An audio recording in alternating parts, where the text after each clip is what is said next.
எல்லாத்துக்கும் காரணம் நம்ம தான் அப்படின்னு சொல்லிட்டோம். நம்ம நினைக்கிறது தான் சொல்லிட்டோம். அதுலேருந்து நம்ம வெளியே வர ஒரு ட்ரிகர் பாயிண்ட் வந்துருச்சு, புரிதல் வந்துருச்சு. இதை நான் என்னோடய லைஃப்பில் இம்ப்ளிமெண்ட் பண்ணும்போது கண்டிப்பாக என்னைய சார்ந்து இருக்கவங்களுக்கும் அது ஓரளவுக்கு நான் ப்ரீச் பண்ண முடியும்னு எனக்கு தெரியுது. அதையும் தாண்டி அவங்கள இங்கே முழுமொழியாக இங்கே வர வச்சேன்னா கண்டிப்பாக அவங்களும் அது மாதிரி தெளிவு அடைஞ்சிருவாங்கன்னு எனக்கு தெரியும். இப்போது எக்ஸாம்பிள் நான் என்ன சொல்கிறேன்னா, கல்யாணம் ஆனவங்களுக்கு என்ன நடக்கும்னு உங்களுக்கு தெரியும். நீங்கள் அவ்வளோ கோத்ரூ பண்ணியிருப்பீங்க.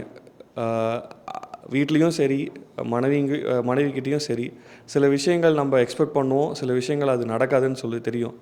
பட் ஆனால் அதில் மிஸ் அண்டர்ஸ்டாண்டிங் தான் வரும் தவிர அன்பு எப்பயுமே இருக்கும். வெளிப்படுத்துறதெல்லாம் கொஞ்சம் கம்மியாக இருக்கும் தவிர அந்த ஒரு விஷயத்தில் அது ஒரு எக்ஸ்ட்ரீம் பாயிண்ட் கூட போகிறதுக்கு இருக்கும், வாய்ப்புகள் இருக்குது. பட்டு அதனால் நம்ம வாழ்க்கையை நம்ம மிஸ் பண்ணுறோம். நம்ம கூட இருக்கவங்களையும் மிஸ் பண்ணுறோம்.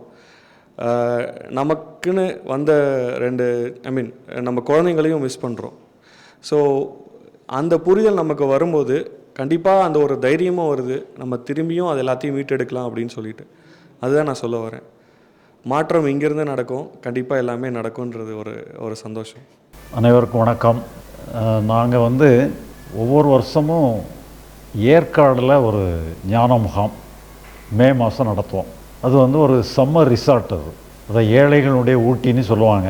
எல்லாருமே ஒரு தடவை ஒரு சம்மர் ரிசார்ட்டை நம்ம முகாம் வச்சுக்கிட்டோன்னா அந்த முகாம் சாட்டில் எல்லாருமே ஒரு சம்மர் ரிசார்ட்டில் ஒரு 2-3 நாள் தங்கியிருந்து போட்டுமேங்கிற மாதிரி ஒரு எண்ணம் எல்லாருக்குமே ஏற்பட்டது. மே மாதம் 1ஆம் தேதி 1, 2, 3 ஞான முகாம் வச்சுருக்குறோம். நீங்கள் வாய்ப்புள்ளவங்க எல்லாமே கலந்துக்கிடுங்க.